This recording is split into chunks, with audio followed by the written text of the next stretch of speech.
Time for a little shot of vitamin T. It's time for our conversation with Teresa Tomeo. Teresa, I want to jump right into this. Obviously, the Holy Father's encyclical out.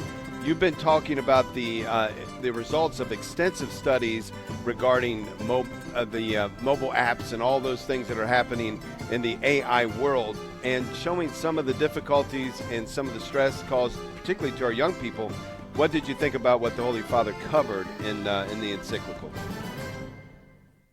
Yeah, I think there's so much to glean, and good morning and happy unofficial start of summer, the Memorial Day weekend, of course, always bringing in summer a little bit early for us, even though it's not on the calendar. But yesterday in Italy, here in Italy, in Rome, the Holy Father, of course, gave a great speech and released the first encyclical for his pontificate.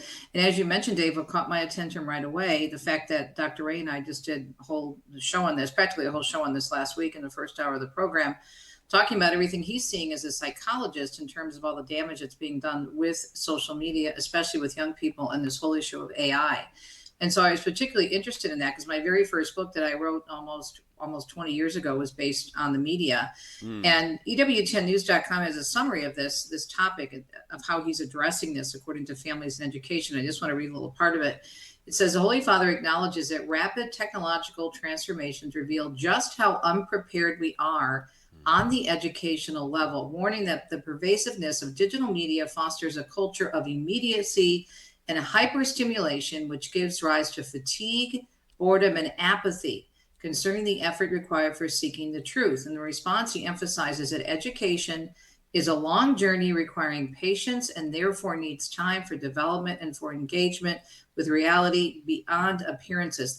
Write these two quotes. You could write another book. I mean, his encyclical is so long, it's actually a book. It's 230 plus pages, but you could get so much out of those two statements. And I think not just only for young people, but for all of us, if we think about how we're impacted by the immediacy of media. And oftentimes I run into a lot of people, and I'm sure you do too, who automatically believe everything they see and hear online. And I think he's addressing that point as well. So I really took a lot from this segment where he's addressing the issues of media influence.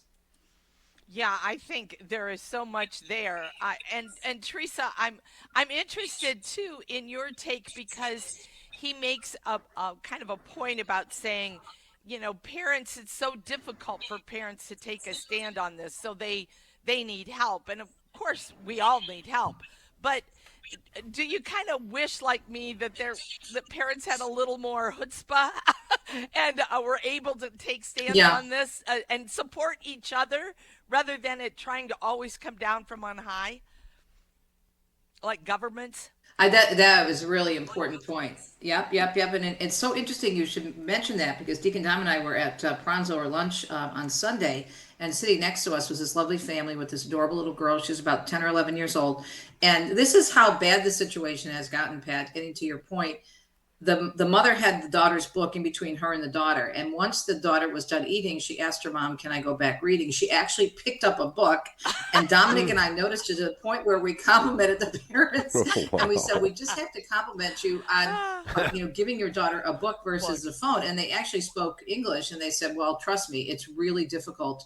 But we try to do this every single day. They read to her every night. They share books.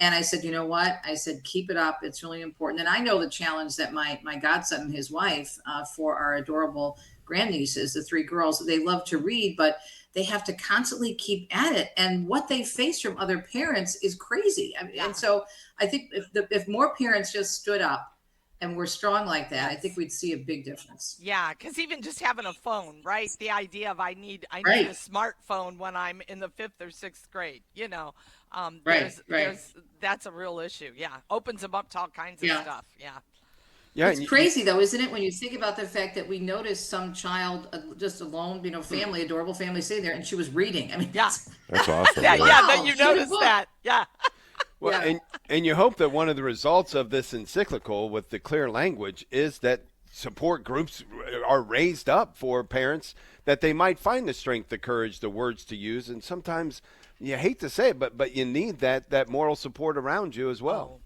yeah. Yeah, and what I like about the encyclical so far, and I'm sure you guys are still going through it because it is very long, is that to me it's written in a very down to earth style, and like he's speaking to us. Yes, he is the pontiff, the holy pontiff, the vicar of Christ. But I think it's relational, and sometimes I think some church documents people can think, oh, it's way over my head. I don't have a theology degree. I couldn't understand it. We should never think of that. We should always try to work our way through the great documents that's been handed down over the centuries. But I like this writing style. I think it's very approachable. Outside of Catholic media outlets, Teresa, what are you seeing as a response from secular media? Well, I think it's been so far. I was glad you asked me that question. I think it's been fairly decent. There's been a lot of coverage, and of course, he's very popular because he's the first American pope. Some of that goes along with the news angle and the news cycle. We'll see. I'm on a list of experts being interviewed. I haven't gotten any hits yet, but as the week opens up, and this is the second day of the week, even though as you said earlier, it feels like a Monday, but. I saw one headline from the New York Times and I almost threw the computer across the room. And it said, if I remember correctly, something about the Pope went to social justice versus the pelvic area. And I'm like, what? Jeez. What? Oh, Yeah, they my. use that sort of phraseology. man. Yeah, Oh, yeah. my. So thank you, New York Times. Yeah. I was a little Yeah. bothered by a local headline that referred to it as a manifesto. Oh, Oh, my my. goodness. Oh, a A, manifesto. a papal Okay. manifesto, and I thought, whoa, no, it's not a manifesto, it's an encyclical. Can we talk about this? Yeah. Yeah, well, how difficult would it be, you guys, right, for a reporter to look up, just Google encyclical, Yeah. and the encyclical plus Catholic Church definition, bada boom, bada bing, it comes up in like half of a second. I mean, give me a Bada break. boom, Yeah, I bada mean, bing. I love it. Yeah. Use AI if you want to, but you'll find it, right? Yeah. Yeah, it's crazy. So, Teresa, when you knew this was coming out, when he was talking about this encyclical, people were talking about it. What were you hoping for? Did it hit what you were hoping for? I think so. I think for me, in some areas, it's a little too political, and I don't want to get into that now. I don't have Right, time, but I'm right, glad to right. see him talk about the media influence on families, and I'm glad to see him talk about making sure that we're caring for the most vulnerable. I thought that was very important, and his emphasis on family. Some of it, though, I think I don't know if, and I'm not the Pope, I'm not judging Right, him, but I right, would have no. liked to have seen a little bit more media. But so far, I mean, from what I've seen so far and what I've gathered. To me, it seems like a very helpful document for a lot Yeah. of different groups of people. Okay. I haven't had a chance to read through the whole thing, so I didn't know, exactly everything that I only got maybe through the first few pages. So I was just wondering if there was anything more that was there that I should be looking for maybe. Well, Well, I think this is the type of document that we'll be going through for a long, long time. I've got some experts on the show today, and then we'll be breaking it down with Dr. Matthew Bunson later on. And I might even have Dr. Ray Grendybeck on to talk about the media influence. What I do like about it is because this Pope is the first American Pope, again, as I said earlier, he does garner a lot of headlines, he garners a lot of attention. So maybe people will actually take some time. If not, maybe they won't read the whole thing. But even just to call up some highlights and maybe turn to some Catholic sources such as us or EWTN News, which is getting recognition for a video that the Rome office did for the Vatican that was released with the actual document. I don't know if Oh, you saw wow. that yet. So No. yeah, they did it. Yep, they went to the Rome Bureau, and a friend of mine, Matteo, was one of the producers. So it's a great video. So I'm hoping that people will, because it's the first American Pope and people seem to like him very much, he's very high approval ratings, that maybe they will take a closer look at what he has to say here, especially about media usage.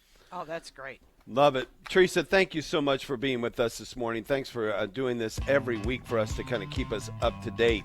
I appreciate your insights. Look forward to the additional conversation next week as we see this continue to roll out. Have a wonderful day.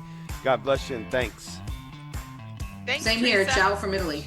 Bye-bye, You're Thank you. welcome. Teresa. Bye-bye. TeresaTomeo.com.